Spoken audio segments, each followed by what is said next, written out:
반갑습니다. 오늘은 4월 20일 월요일입니다. 한 주를 큐티를 시작함으로 통해서 하나님과 더욱더 가까워질 수 있다고 생각합니다. 월요일부터 큐티를 열심히 하셔서 하나님의 말씀을 통해서 삶의 기쁨을 얻고 삶의 회복을 얻을 수 있는 그런 한 주가 되었으면 좋겠습니다. 자, 오늘의 큐티 본문 말씀은 에스겔 37장 1절부터 14절까지 말씀입니다. 오늘 본문 말씀에는 그렇게 정말 유명한 이 마른 뼈 환상 사건이 나오게 되는데요. 먼저 이 본문을 좀 이야기하기 전에 용어 정리를 조금 하고 넘어가려고 합니다. 우리가 흔히 북이스라엘, 남유다 이런 용어들을 좀 헷갈리게 되는데요. 도대체 북이스라엘은 무엇이고 남유다는 무엇이고, 어쩔 때는 이스라엘 가르쳐서 이스라엘이라고 말하기도 하지만 어쩔 때는 유다라고는 말을 쓰기도 하고, 이게 도대체 무슨 말일까라고 할 수 있는데 용어 정리를 좀 하겠습니다. 다윗이 모든 부족들을 통일시키면서 통일 왕국 시대가 됩니다. 물론 그 전에 사울이 완전하게 통일하지 못하지만 왕으로서 첫 번째 초대 왕이 되죠. 그때까지는 완전히 통일시키지 못하고 남북이 흩어져 있었는데 다윗 때 남북이 통일되게 됩니다. 그래서 남쪽에서도 다윗을 인정하고 북쪽에 있는 지파들도 다윗을 인정하게 되었습니다. 다윗은 유다 지파였기 때문에 유다 지파는 남쪽 예루살렘을 근거지로 있었기 때문에 다윗은 남쪽 지방에서 먼저 왕으로 인정을 받습니다. 그리고 난 후에 이제 북쪽 지역에 있는 사람들로부터도 왕으로 인정을 받게 되는데요. 그때 다윗 때까지는 문제가 없었습니다. 하지만 솔로몬 왕 때에 나라는 엄청나게 커졌지만 솔로몬이 강제 노동과 과도한 징병과 세금을 거둠을 통해서 백성들이 그것에 대해서 불만이 많았던 것이죠. 그런 가운데 솔로몬이 무서워서 그것에 대해서 이야기하지 못하다가 솔로몬의 아들 르호보암이 왕권을 잡으면서 사람들이 찾아와서 이야기를 합니다. 당신의 아버지는 너무나 난폭했고 무서웠고 우리를 너무나 힘들게 했던 왕이었습니다.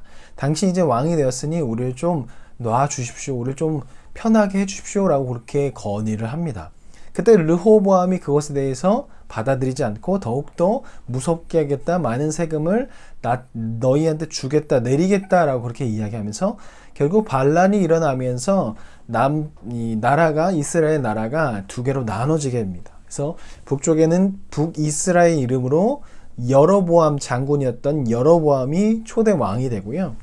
아래쪽 남쪽은 이제 유다 지파를 그 중심으로 해서 르호보암 왕이 이 남유다의 왕이 되게 됩니다. 물론 이 남북으로 분열된 이유는 솔로몬의 범죄 때문입니다. 솔로몬이 우상을 숭배하고 이방 여인들과 함께 다른 산당에서 이방을 섬겼기 때문에 결국 하나님께서 솔로몬 때는 하지 않고 그의 아들 때에 하겠다는 그 말씀을 통해서 결국 이스라엘이 남쪽과 북쪽으로 나누어지게 됩니다.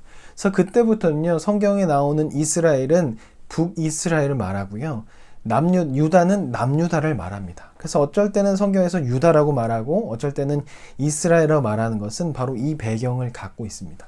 그러다가 북이스라엘이요, 722년에 결국 멸망하게 됩니다.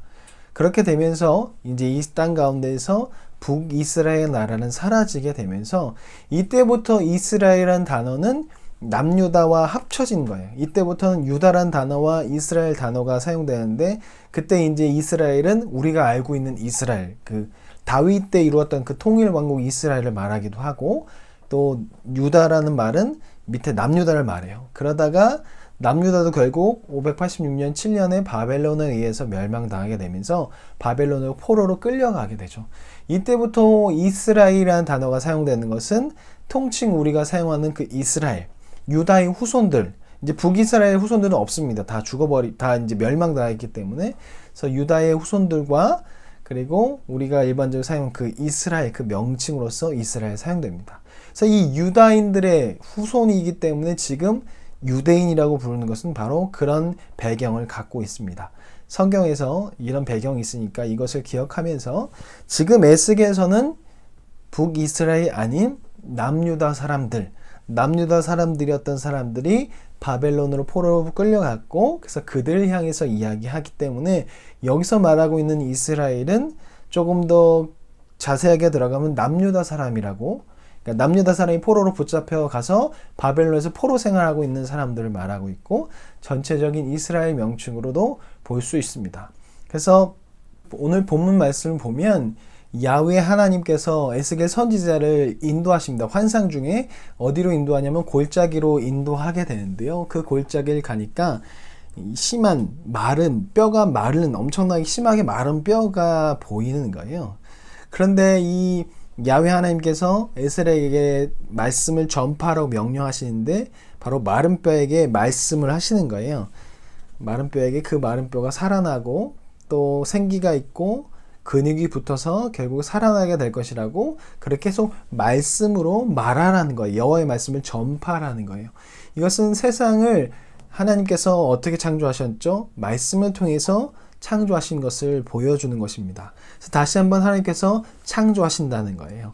이스라엘, 이 희망이 전혀 없어 보이는 그 이스라엘을 세상을 말씀으로 창조하신 그 야훼 하나님께서 다시 그 이스라엘을 새롭게 창조하신다는 것을 보여주는 것이죠. 당시 포로로 끌려간 사람은 희망이 보이지 않는 거예요. 선지자가 이제 희망의 메시지를 선포해도 그들이 받아들일 수가 없는 거죠. 왜냐하면 정말 마른 뼈가 된 것처럼 도저히 살아날 수 없는, 스스로의 힘으로는 더 이상 살아날 수 없고 다시 이 이스라엘 땅을 밟는다는 건 말이 되지 않는 거예요. 그러다 보니까 이들에게 희망을 줄 수 있는 메시지를 나타내야 하는데 바로 그들과 상황이 똑같은 마른 뼈 환상 사건을 보여주는 것이죠. 마른 뼈는 인간의 힘으로 도저히 살아날 수 없고 죽은 것이지만 야훼 하나님께서 말씀만 하신다면 그 마른 뼈도 뼈가 붙고 사람이 될 수 있는, 움직일 수 있는 육체가 될 수 있다는 것을 보여줌을 통해서 세상을 창조하신 그 하나님께서 멸망 가운데 있는 그 이스라엘 다시 회복시키실 것이다 라는 것을 이야기하시는 거죠. 아무것도 없는 가운데, 혼돈과 그 무질서 가운데 하나님께서 그것을 가지고 창조하신 하나님께서 이까짓 거 하나 못하겠느냐라는 것을 나타내시는 것이죠. 이 말씀이 끝나고 그 환상에 대해서 이제 하나님께서 해석을 해주시는 것이죠. 그 마른 뼈는 이스라엘이었고 그 이스라엘은 회복되어서 원래 본토 고국으로 돌아가게 될 것이다 라고 이야기를 하십니다. 우리 삶 가운데 회복이 불가능할 것 같은 일들이 참 많이 벌어지지만 하나님께서는 그것을 회복시킬 수 있는 분이십니다. 말씀을 통해서도 충분히 회복하실 수 있는 분입니다. 우리는 그것을 기대해야 하며 그것을 기대하며 기도하고 기다려야 할 것입니다. 힘들고 어려울 수도 있지만 말씀을 붙잡고 그 말씀이 내 삶이 되게 하고 그 말씀이 내 삶에서 나타남을 통해서 내 삶에서 말씀을 읽음으로 회복이 일어날 수 있는 시간이 되어야 할 것입니다. 하나님께 기대를 가지십시오. 그 하나님께서 하나님의 때에 우리를 회복시키실 것입니다. 자, 그러면 한 주 동안 말씀으로 승리하시고 날마다 하나님으로 인해서 회복하시는, 예수 그리스도로 인해서 회복하시는 이 모든 것을 성령 하나님께서 깨닫게 하시는 한 주가 되기를 간절히 소망합니다. 자, 그러면 내일 뵙겠습니다. 안녕히 계세요.